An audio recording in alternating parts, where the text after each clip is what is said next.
Hola a todos, bienvenidos a Paredro, el podcast de libros, autores y demás actores del mundo literario. Mi nombre es Camilo Hoyos y les doy la bienvenida a otro capítulo que no busca más que invitarlos, incentivarlos y apoyarlos en la lectura de la novela Pedro Páramo de Juan Rulfo, ya que estamos todos hablando de la versión cinematográfica. Este es nuestro tercer capítulo. En el primero nos encargamos de repasar los monólogos de Dolores Preciado, de Susana San Juan y de Pedro Páramo, y en el segundo capítulo nos dedicamos a esa figura tan emblemática como lo es la del padre Rentería. Sin embargo, hoy el turno es de Dorotea la Cuarraca, un personaje secundario fascinante, extraño, puede que misterioso si se quiere, por muchos de los silencios que tiene no solamente en la versión cinematográfica, sino también en la novela. Hay un elemento que les adelanto para aquellos que ya vieron la película y es que muchos de sus mejores y más sugerentes intervenciones y diálogos con Juan Preciado no están en la película, o yo por lo menos no los encontré aún.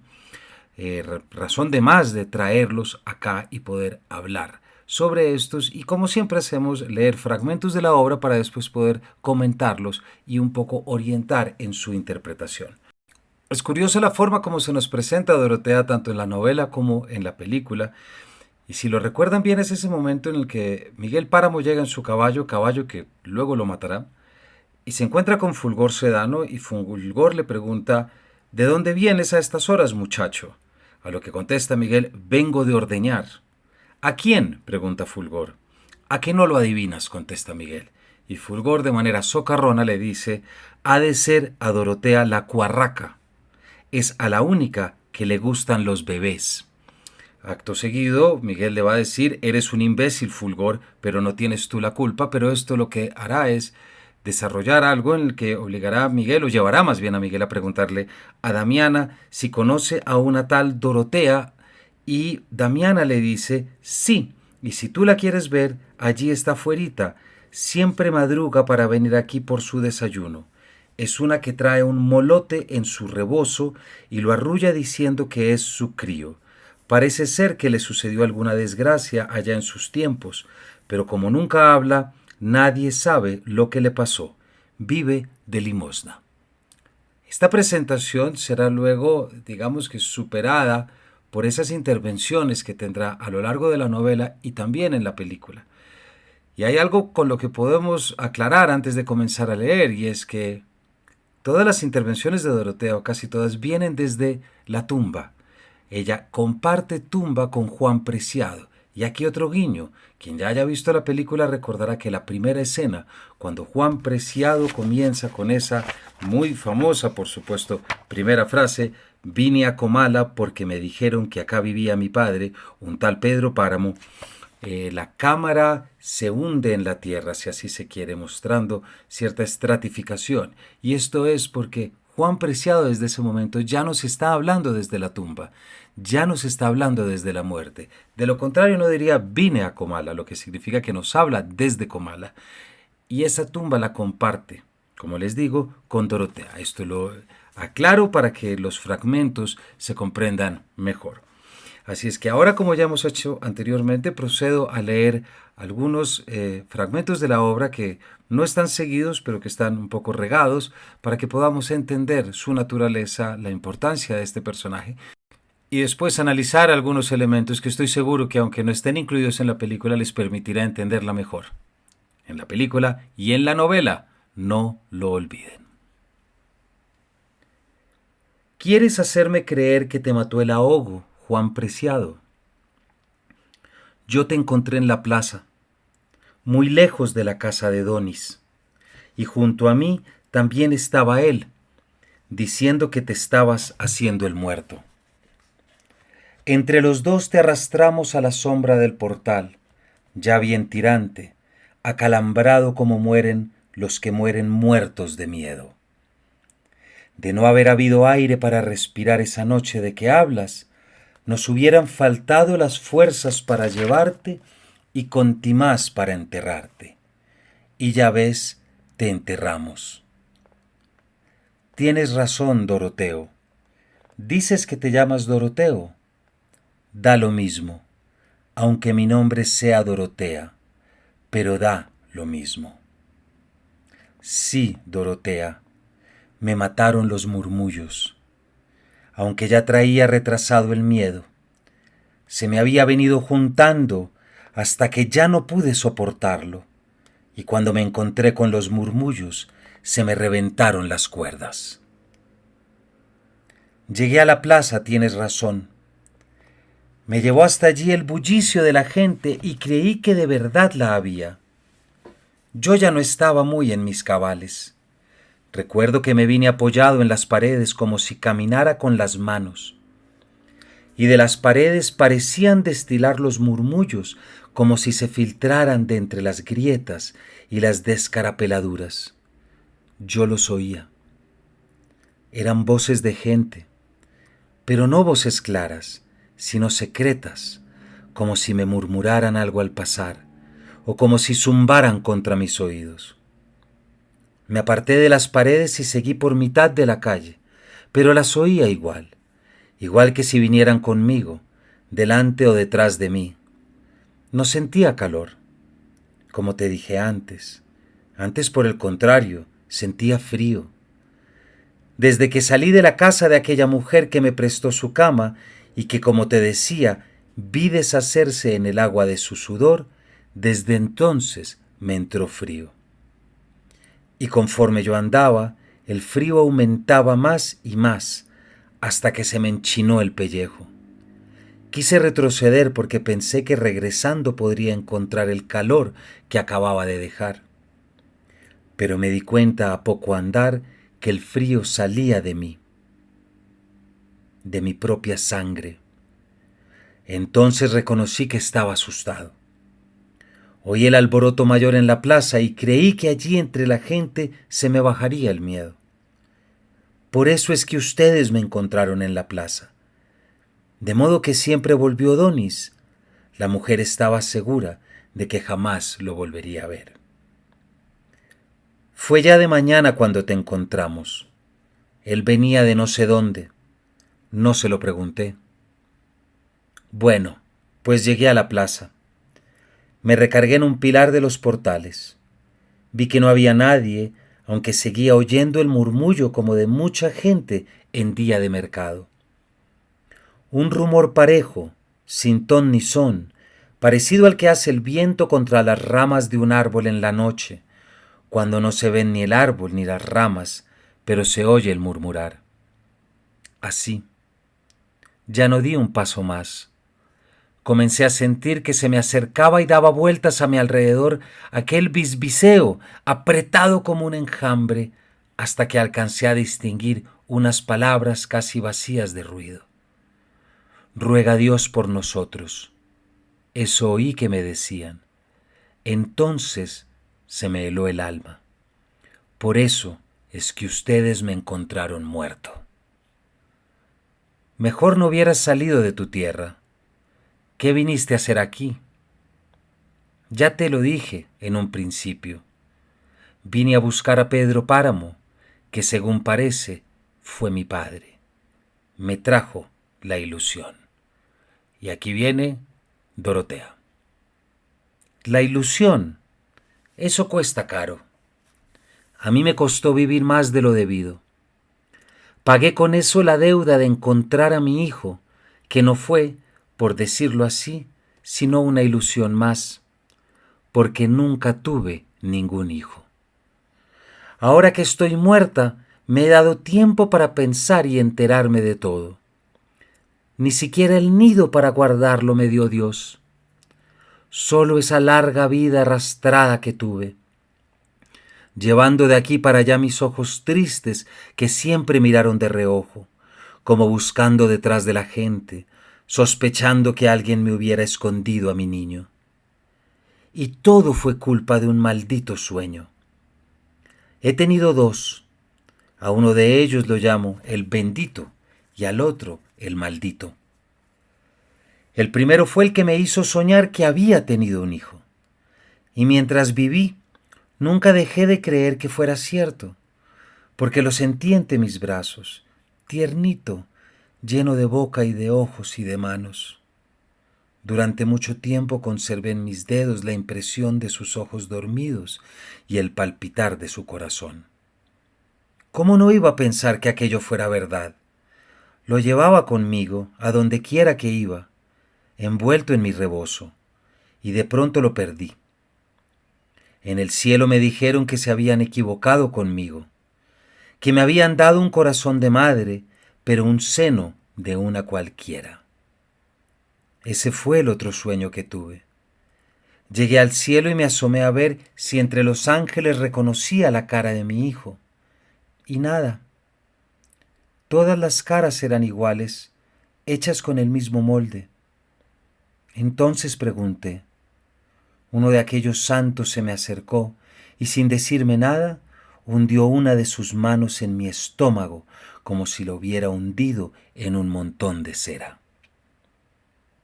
Al sacarla me enseñó algo así como una cáscara de nuez. Esto prueba lo que te demuestra. Tú sabes cómo hablan raro allá arriba, pero se les entiende. Les quise decir que aquello era solo mi estómago engarruñado por las hambres y por el poco comer. Pero otro de aquellos santos me empujó por los hombros y me enseñó la puerta de salida. Ve a descansar un poco más a la tierra, hija, y procura ser buena, para que tu purgatorio sea menos largo. Ese fue el sueño maldito que tuve, y del cual saqué la aclaración de que nunca había tenido ningún hijo. Lo supe ya muy tarde, cuando el cuerpo se me había achaparrado, cuando el espinazo se me saltó por encima de la cabeza, cuando ya no podía caminar. Y de remate, el pueblo se fue quedando solo. Todos largaron camino para otros rumbos, y con ellos se fue también la caridad de la que yo vivía. Me senté a esperar la muerte. Después que te encontramos a ti, se resolvieron mis huesos a quedarse quietos. Nadie me hará caso, pensé. Soy algo que no le estorba a nadie. Ya ves, ni siquiera le robé el espacio a la tierra. Me enterraron en tu misma sepultura y cupe muy bien en el hueco de tus brazos. Aquí en este rincón donde me tienes ahora.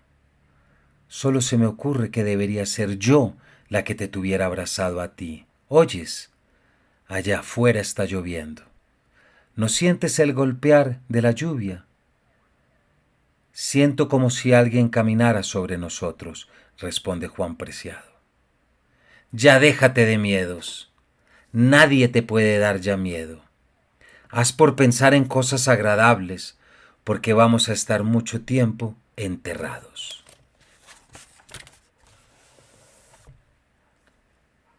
¿Eres tú la que ha dicho todo eso, Dorotea? ¿Quién? ¿Yo? Me quedé dormida un rato. ¿Te siguen asustando? Oí a alguien que hablaba, una voz de mujer. Creí que eras tú. Voz de mujer. ¿Creíste que era yo? Ha de ser la que habla sola, la de la sepultura grande, doña Susanita. Está aquí enterrada, a nuestro lado. Le ha de haber llegado la humedad y estará removiéndose entre el sueño. ¿Y quién es ella? La última esposa de Pedro Páramo. Unos dicen que estaba loca, otros que no. La verdad es que ya hablaba sola desde en vida. Debe haber muerto hace mucho. Sí, hace mucho. ¿Qué le oíste decir? Algo acerca de su madre. Pero si ella ni madre tuvo, pues de eso hablaba. O al menos no la trajo cuando vino. Pero espérate, ahora recuerdo que ella nació aquí y que ya de añejita desaparecieron. Y sí, su madre murió de la tisis. Era una señora muy rara que siempre estuvo enferma y no visitaba a nadie. Eso dice ella, que nadie había ido a ver a su madre cuando murió. ¿Pero de qué tiempo os hablará? Claro que nadie se paró en su casa por el puro miedo de agarrar la tisis. ¿Se acordará de eso la Indina? De eso hablaba. Cuando vuelvas a oírla me avisas, dice Dorotea. Me gustaría saber lo que dice. Oyes, parece que va a decir algo. Se oye un murmullo. No, no es ella. Eso viene de más lejos, de por este otro rumbo. Y es voz de hombre. Lo que pasa con estos muertos viejos es que en cuanto les llega la humedad comienzan a removerse y despiertan. ¿Lo oyes ya más claro? Sí. ¿Quién será? Ve tú a saber. Alguno de tantos. Pedro Páramo causó tal mortandad después que le mataron a su padre, que se dice casi acabó con los asistentes a la boda en la cual don Lucas Páramo iba a fungir de padrino. Y eso que a don Lucas nomás le tocó de rebote, porque al parecer la cosa era contra el novio. Y como nunca se supo de dónde había salido la bala que le pegó a él, Pedro Páramo arrasó parejo. Eso fue allá en el cerro de Vilmayo, donde estaban unos ranchos de los que ya no queda ni el rastro. Mira, ahora sí parece ser ella. Tú que tienes los oídos, muchachos, ponle atención, ya me contarás lo que diga. No se le entiende. Parece que no habla, solo se queja. ¿Y de qué se queja? Pues quién sabe. Debe ser por algo. Nadie se queja de nada. Para bien la oreja. Se queja y nada más. Tal vez Pedro Páramo la hizo sufrir. No creas, responde Dorotea. Él la quería. Estoy por decir que nunca quiso a ninguna mujer como a esa. Ya se la entregaron sufrida y quizá loca. Tan la quiso que se pasó el resto de sus años aplastado en un equipal, mirando el camino por donde se la habían llevado al camposanto. Le perdió interés a todo. Desalojó sus tierras y mandó quemar los enseres. Unos dicen que porque ya estaba cansado, otros que porque le agarró la desilusión. Lo cierto es que echó fuera a la gente y se sentó en su equipal cara al camino. Desde entonces la tierra se quedó baldía y como en ruinas. Daba pena verla llenándose de achaques con tanta plaga que la invadió en cuanto la dejaron sola. De allá para acá se consumió la gente. Se desbandaron los hombres en busca de otros bebederos. Recuerdo días en que Comala se llenó de adioses y hasta nos parecía cosa alegre ir a despedir a los que se iban. Y es que se iban con intenciones de volver. Nos dejaban encargadas sus cosas y su familia. Luego algunos mandaban por la familia, aunque no por sus cosas, y después parecieron olvidarse del pueblo y de nosotros, y hasta de sus cosas. Yo me quedé porque no tenía dónde ir. Otros se quedaron esperando que Pedro Páramo muriera, pues según decían les había prometido heredarles sus bienes, y con esa esperanza vivieron todavía algunos. Pero pasaron años y años y él seguía vivo, siempre allí, como un espantapájaros frente a las tierras de la media luna. Y ya cuando le faltaba poco para morir vinieron las guerras esas de los cristeros, y la tropa echó rialada con los pocos hombres que quedaban. Fue cuando yo comencé a morirme de hambre, y desde entonces nunca me volví a emparejar. Y todo por las ideas de don Pedro, por sus pleitos de alma. Nada más porque se le murió su mujer, la tal Susanita. Ya te has de imaginar si la quería. Los fragmentos que hemos leído los pueden encontrar en el apartado 37, así como en el apartado 43.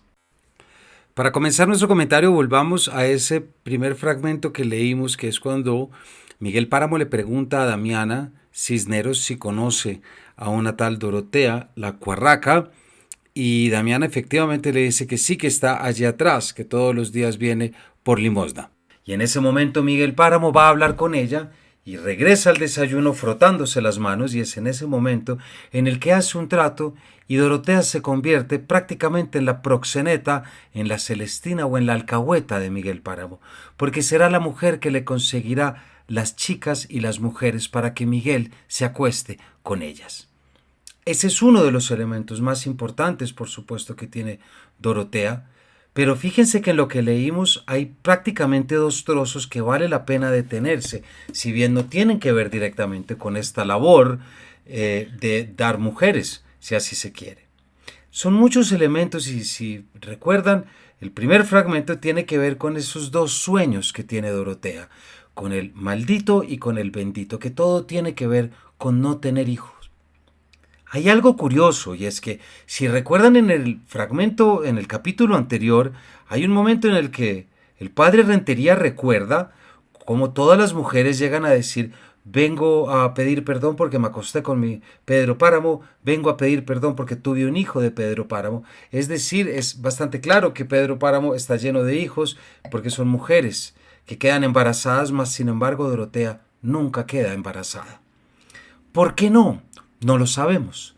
No sabemos si de pronto tuvo un aborto que le hizo perder el hijo y por lo tanto volverse infértil, o si de acaso ha sido, y esto fue lo que ocasionó su locura, o si la locura era anterior. Eso no lo sabemos y el texto se calla frente a esto. Pero lo que sí sabemos es que ella representa esa infertilidad, si se quiere pensar así, de Comala, esa tierra yerma, esa tierra que no produce nada como ella. Siendo esto su gran dolor y razón por el cual lleva un molote en el pecho como si fuera su crío. Si se fijan, también hay un increíble parecido, y esto para la audiencia colombiana, con lo que entendemos por La Llorona, ¿cierto? ¿Quién no ha oído la leyenda de La Llorona? Que es esta mujer que llora cuando se crece la borrasca porque mató a su hijo y que lo está buscando desde entonces, y que en algunas regiones de Colombia por lo menos dicen que se encarga de robarse niños creyendo que son suyos. Es el caso de la madre triste, de la madre trágica, de aquella que no puede cumplir. Mas, sin embargo, lo que sí tiene Dorotea a lo largo de la novela, y esto es fundamental, es que comparte tumba con Juan Preciado y ella es una voz narrativa que nos va a contar muchas cosas sobre Pedro Páramo y nos va a permitir comprender qué fue todo lo que ocurrió. No solamente es, por lo tanto, la representante, si se quiere, uno de los mejores exponentes de lo que son la literatura onírica o el género de los sueños, si se quiere, que puede traer todo esto, sino que también representa esa falta de perdón, esa desesperanza, esa falta de empatía, de compasión, como la querramos llamar, porque tiene el sueño que la echan del cielo, diciéndole que vuelva para que su purgatorio no sea tan largo, porque allí no está el hijo que nunca tuvo. Y está esa imagen que uno de los santos le mete la mano en la barriga y saca una cáscara de nuez, no lo que parece ser, dice ella, una cáscara de nuez. No la nuez, por supuesto, sino la cáscara vacía, la cáscara que no tiene el fruto como ella. Y hay otro punto, y es que incluso en la muerte, en la que comparte tumba con Juan Preciado, no será ella quien abrace a Juan Preciado, cerrando si siquiera así un ciclo en el cual, así como Eduviges de Hada le dice: yo pude haber sido tu madre porque Dolores me pidió que me acostara yo con Pedro Páramo el día de la boda porque ella tenía la luna, siendo que hay estas distintas formas de entender la maternidad. Ella nunca puede ser madre ni comportarse como madre, ni siquiera en la tumba, porque es Juan Preciado quien la está abrazando a ella. Como dice Dorotea, ella habita en el hueco o en el espacio entre sus brazos. Así pues, Dorotea es una especie de outsider, ¿cierto? No solamente por su condición física, no solamente porque vive de la limosna. A mí me parece que está muy bien representada en la película, la verdad, aunque no esté ese monólogo del sueño, pero sí muestra claramente que es la otra, que es la distinta. Mas, sin embargo, en la novela, como ya lo verán ustedes cuando lleguen a leerla, es Dorotea quien inaugura esta segunda parte, y es Dorotea quien ocupará el espacio luego de que Juan Preciado ha muerto. Y esto no es poca cosa, será la interlocutora de Juan Preciado, y en esta misma medida será una de las grandes narradoras, no solamente de la intimidad de Pedro Páramo, sino de la naturaleza narrativa de Comala en su totalidad. Así pues, cerramos nuestro comentario sobre Dorotea la Cuarraca, de nuevo, y no me cansaré de decirlo, esperando que vayan a buscar la novela y que la comiencen a leer. Y repito, si ya lo hicieron, déjennos sus comentarios. Van a ver que aquí cuando terminen de escuchar este capítulo tendrán la opción de comentarlo y sería excelente poder escuchar cómo les ha ido, si han leído, si ha resultado fácil, difícil. Como ustedes saben, acá lo que apoyamos es la lectura y nos encantaría saber sus opiniones. Así que damos por terminado el capítulo. Vendrán más, no se preocupen. Tenemos otro pendiente, seguramente de Damiana Cisneros y por supuesto de uno de los grandes núcleos de personajes como son los hermanos incestuosos, es decir, Donis y su mujer, que es una escena extrañísima y precisamente por eso queremos echar mano para que todos la podamos entender y dar luces sobre ella. Lo dejamos por acá para que ustedes puedan ir por la novela y comenzar a leerla y nos vemos en una próxima edición de este Paredro.